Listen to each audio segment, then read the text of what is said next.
On this episode of Untapped VA, Andrew and I visit O'Connor Brewing Company in Norfolk for a sit-down with Kevin O'Connor. Then we head across the river to Raja Brown's restaurant and sports bar to see what happens when local cuisine and local craft beer cross paths. Sit back, relax, grab a pint, and enjoy this episode of Untapped VA.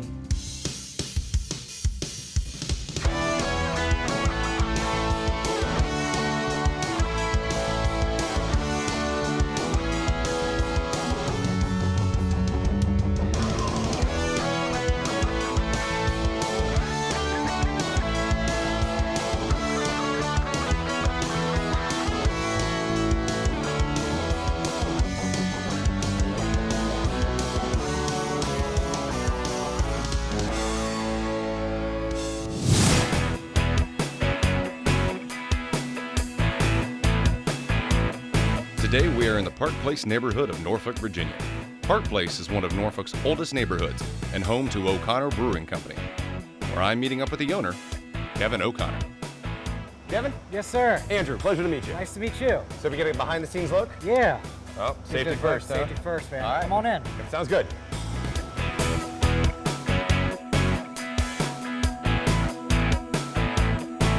You're born and raised in Norfolk, right? Yes.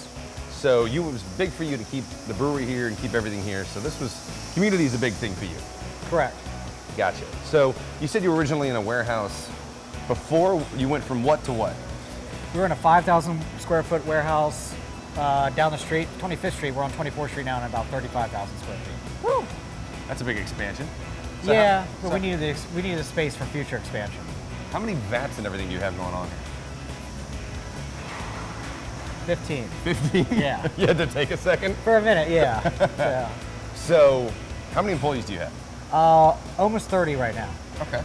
And it's a full operation every day, or? Pretty much so. We're not working the weekends right now, but we're working from 4 in the morning till about 8 o'clock at night every day now. And you put out beer every day? You're setting it out every day? Well, not setting it out every day. We don't have trucks here every day. About 2 or 3 times a week. So. What's the farthest you send it out? Like North Carolina, DC? We're in the Outer Banks, but that's not too far from here. Charlottesville, the western part of Virginia is the farthest we go right now. Okay. Northern Virginia. Yeah. Nice. Well, tour me around the rest of this place. Sure, let's go take a look.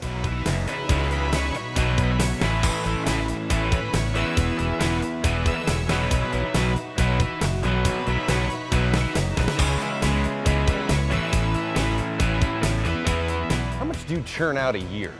We're on pace to do probably over 15,000 barrels a year, which is about 500,000 gallons. Good Lord, that is a lot of beer. Yeah, it's a lot of beer. So, because you do bottles and kegs? Yes. Okay. We do 22-ounce bottles, 12-ounce bottles, and draft. What's your biggest seller? Is it bottles or kegs? Bottles now. I didn't realize how much of a bigger market share that is than draft.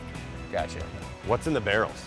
Right now, we're not letting anybody know what's in those barrels. It's kind of an experiment. I see how it's going to be. Yeah, kind of an experiment. So we're going to wait and let it age a little bit longer. Nice. So, we have any idea when it would be available? I have to talk to my brewers on that. Yeah. You said 35,000 square feet? Yes. Is there any method to this madness? No, it's pure chaos right now. When we moved in here, as you can see, we got kegs over here, bottles over there. We thought we had plenty of warehouse space. As a lot of this grain right here is going to go outside into big silos, then we're going to get a little more organized back here to allow for more tanks to come this way. All right, so how many different types of grain do you have? I think we have about 15 types of grain. Good Lord, what is the main one you use? Pale two-row, that's about 80% of most of the beers that we're making right now. Nice, because I look around, there's a lot of it. There's a lot of grain here. All right, so what else do I need to see? Let's go check out the packaging line. Let's do it. All right.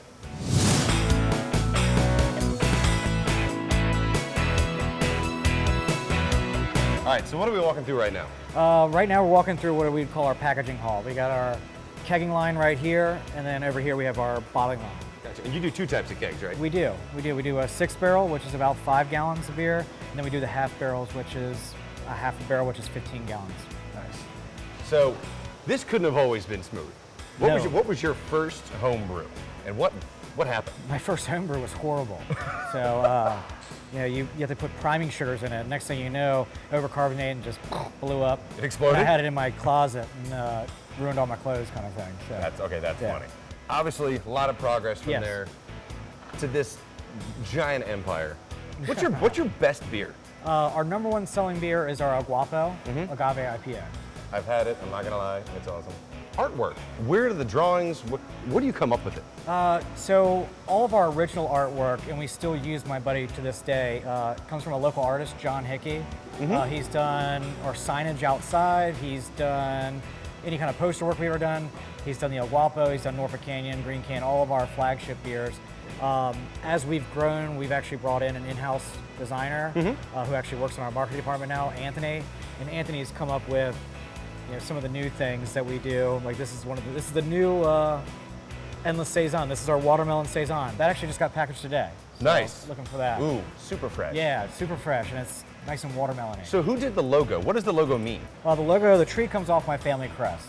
I mean, sadly enough, I didn't really want to name it O'Connor. I didn't want to be pigeonholed into Ireland, you know? But the whiskey and the Guinness, but it kind of stuck. My mom called me out and said, why don't you call it O'Connor? And at my grandmother's house, I actually had the shield with the tree, and boom, it hit me, there it is. Well, it's become iconic because I know around this area, you don't even need the word O'Connor. You see that tree, we know what it is, and I'm probably gonna order it. Well, you wanna go have a beer? Let's go have a beer. Perfect. Stick around. When we come back, we'll have a sit down with Kevin O'Connor.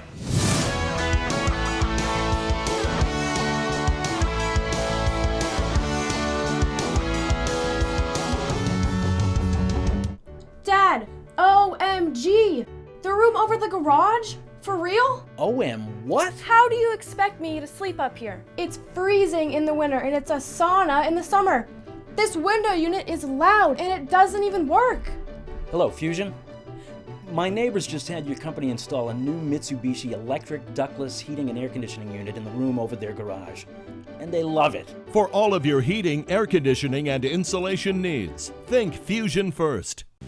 The Cove Tavern isn't just about the beautiful location on the water at Newport News City Center. It's not just about the Cove winning the Daily Press's Best Family Casual Restaurant and Best Craft Beer Selection. It's not even about the fact that every kid gets a free dessert after dinner. It's about the fact that every time you walk through our doors, Welcome! we open them for you.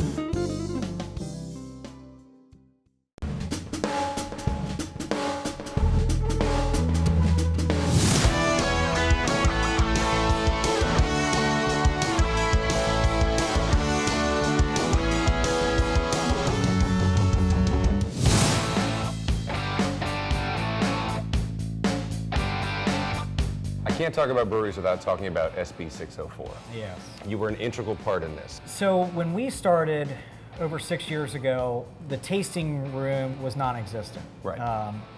Technically, you could come in and taste beers, but it had to be for free, and it was only 2-ounce pours. So, next thing you know, the joke is we were just giving away our product to consumers coming in. Yeah, there's a group of us that got together, and it was really one of those things where we kind of sat back and kind of looked at it. And I remember visiting my friends in North Carolina and sitting in a production brewery just like this, and sitting back and I want to try this, I want to try that, and the guy kept asking me, he's like, "You want a pint?" I said, "You can sit here and drink a pint." And he's like he looked at me like, you know what a pint is, right? And it's like, yeah, I know what a pint is. And so finally it turned into this whole, wait a second, do you have a kitchen here? And he's like, no. Looked at me like, where are you from? I said, I'm from Virginia, and thought I was crazy that you couldn't sit there and just drink at the brewery. Have a pint and have a beer. So the way it turned into was we wanted to look at it in a tourism aspect, and I'm not going to lie, I mean, it is a revenue generator for the breweries, but initially designed for packaging breweries such as ourselves to allow us to grow responsibly, allow us to hire more people, pay better wages, and things like that. The thing is that it really has opened up I hate to say a Pandora's box, because it really was the flood of Virginia craft beer after that. And there was only a handful of us before SB 604, and I think there's 100 plus now. So over that short amount of time, it really is. Things just took off. Really took off. We really believe that SB 604 is a boon for the economy. It's really now just trying to work hand in hand with our restaurant groups to make sure that we can keep this. And I don't know, I mean, I'm sure it's a brand new law, relatively, and I think it's going to morph. It's going to probably amend itself, and but I think we're all ready for it. You talked about making a community space. I mean, I know I've come here, I brought my dog here, bring a lot of friends here, but I see that you're also out in a community. Yes. One of your beers donates to Surfrider? Yes. So what's your involvement in really giving back to the community? Because I see your logo everywhere, I see the beers everywhere. How much do you get involved in the community? Well, the one great thing about this industry is that we are very community driven. Friends of mine in Richmond, Northern Virginia, we're not all picking different charities. What we're doing is finding something that fits with what we believe in. Us being so close to the coast, Surfrider, Chesapeake Bay Foundation mean a lot. You know, we did things with the Oyster Stout with those groups, but at the end of the day, our Endless Saison, which is our Saison series, In Search of the Perfect Beer, a pun after the movie, but that was the whole thing with Surfrider, you know, because Surfrider, back to the clean waterways and the clean beaches, mean a lot, and making these labels that are synonymous with surfing breaks, it went perfect hand in hand. But it doesn't stop there. I mean, we've hosted many events here at the brewery with the big space that we have for CHKD, great hospital.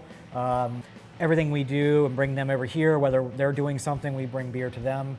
You know, it works hand in hand. And what we're also seeing is a lot of these charities that used to just get the big macro beers and the wine for their events are really now looking to support the local brewery in their backyard. So now it's not just us doing stuff, it's them coming to us saying, hey, would you like to be a part of this? And at the end of the day, we love to. I know you've won countless awards for your beers, and the awards I'm sure are great, but what is it really about for you?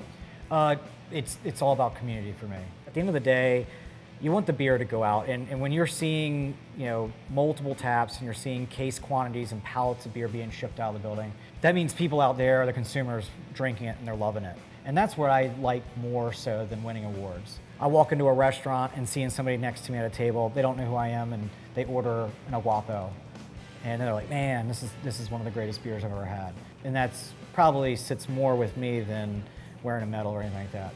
I'm not gonna lie, it does.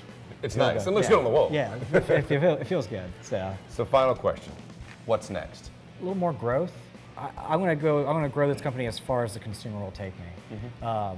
You know, we've always looked at it as steady strategic growth. We've never looked at it as, okay, we're gonna build an enormous facility and then spread it as far as we need to make it work. We've always looked at it, always take care of your backyard and then move out, and we have done it that way, and we've been successful with that. We are looking at new markets now. We haven't set anything in stone yet, and we haven't even really got the plan yet. It's all in my head, I guess. But really, you know, keep coming up with innovative beers. Make sure the customers are always having fun. Staying community-driven, community-oriented.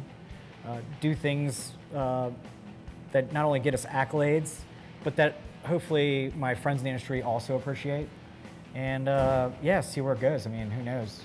I guess the sky's the limit right now. So Perfect. Kevin, I want to thank you so much for sitting Thank down you. with us. I appreciate it. Cheers. Cheers. Finally.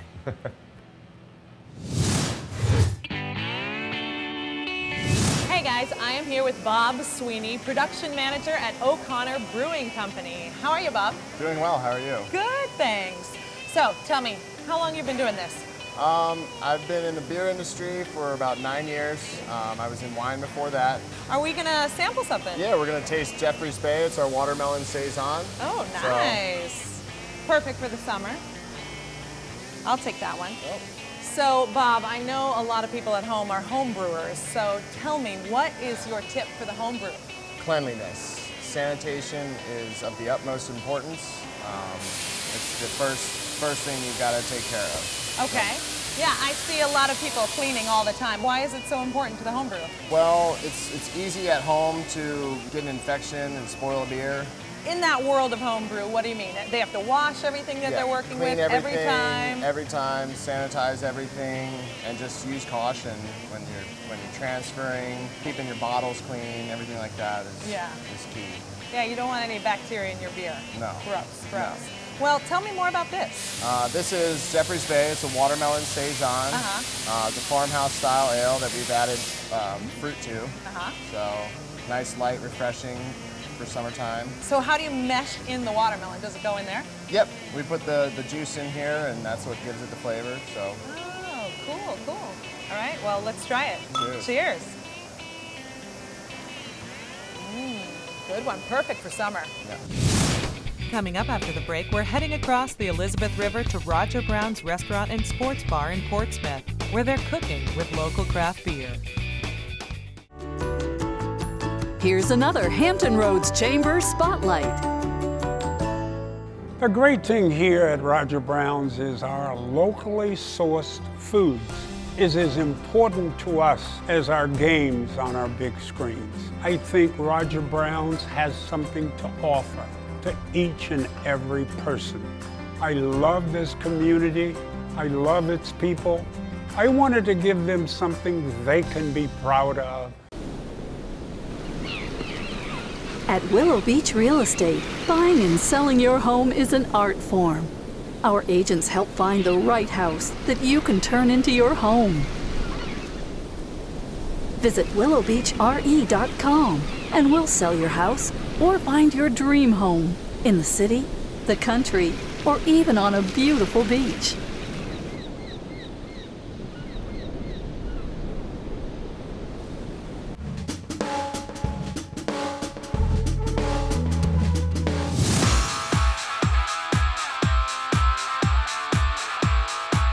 I'm here in historic downtown Portsmouth waiting on Andrew. We'll be talking craft beer and locally sourced cuisine with NFL great Roger Brown and co-owner Curtis Lyons of Roger Brown's Restaurant and Sports Bar. Hey. See you? Shall we? Let's do it. Thank you. Sure.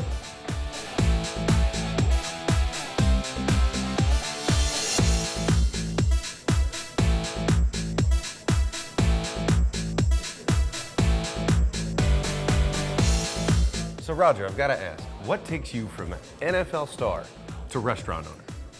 Well, you know, the truth is, when I played pro football, I was always on the fat man's table, and I was a pretty big guy.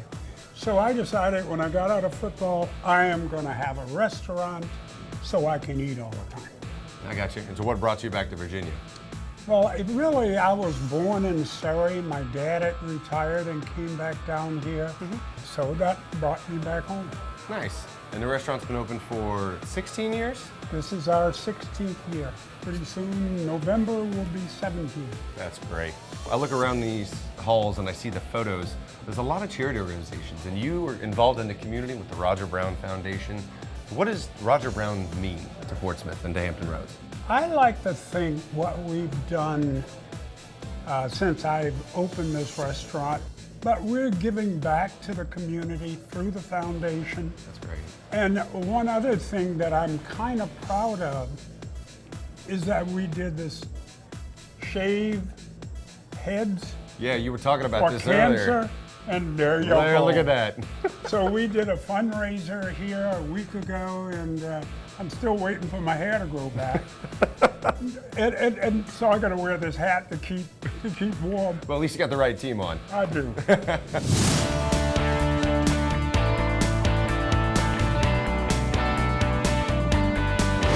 Curtis Lyons, co-owner of Roger Brown's. Tell us, why Portsmouth? We just think it's a wonderful city, and as Portsmouth has grown over the years, we wanted to be a big part of that. And Roger was originally from Virginia. Yes, he is. Yes. Excellent. Well, tell me a little bit about how you and Roger first collaborated. Well, we actually met at a wedding, or my wedding. Your wedding. My wedding, and we started working together on this site, which is an old Woolworths building. Cool. So in 2000, we started working on it, and it took about a year to renovate, and now we've been here for 16 years. Well, I have heard that your beer-battered fried rockfish and pickles are the #1 appetizer. Yep, they're one of our here? biggest sellers here at Roger Brown's. Home fried. We do all scratch cooking at Roger Brown's restaurant.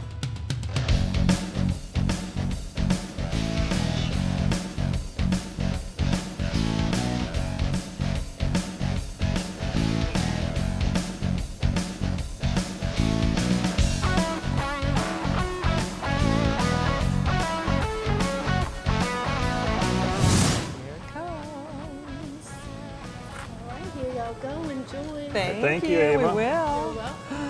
This looks awesome. All right, so you have the pickles, I have the rockfish. Yep, it smells wonderful. You know I need a bite of that too. Let me just try the rockfish here first. That's our homemade Chesapeake Bay beer battered rockfish. It's so crispy. Yeah. All right, may I? Yes, please. I probably need to dip it, right? Yes, and the beer battered pickles is one of the favorites here too. It's great with any of the craft beers that we have. Well, speaking of craft beers, I heard it was a secret what beer you use for your beer batter. Well, it is, and it's still a secret, but we do use the local brewery, O'Connor's Brewery in Norfolk. But I'm going to keep the secret which one we use a secret. Of course, you have to keep something close to your chest. All right, but it's O'Connor.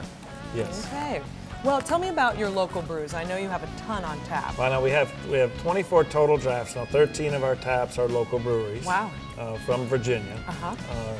You know, we do have 2 of the O'Connor drafts. Speaking of. Yes. And we also have 2 Smart Mouth. Oh, nice. Yes, and we have several from Virginia Beach. Excellent. Also. Excellent. Well, I heard something about some specialty nights where you involve local breweries right here? Yes, and Thursday nights we do Still the Pint Night every Thursday, where guests can come in and have their favorite local craft beer, whichever one we're running on special that evening, and then they get to steal the glass or keep the glass. Cool football glass? Yes, they do. Sweet. Also on some Thursdays we'll do Takeover Tap Night, which a local brewery will come in and we just remove some of the taps and they take over those taps, and it's just a special night.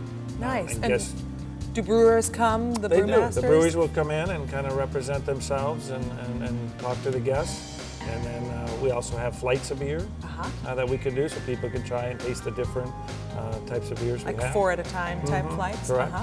The craft beer sensation is kind of a cult following, and we do very well with it. Absolutely. Well, seems here alone you're keeping the craft beer scene alive. Yes. Well done. Yes. Thank you. Thank you.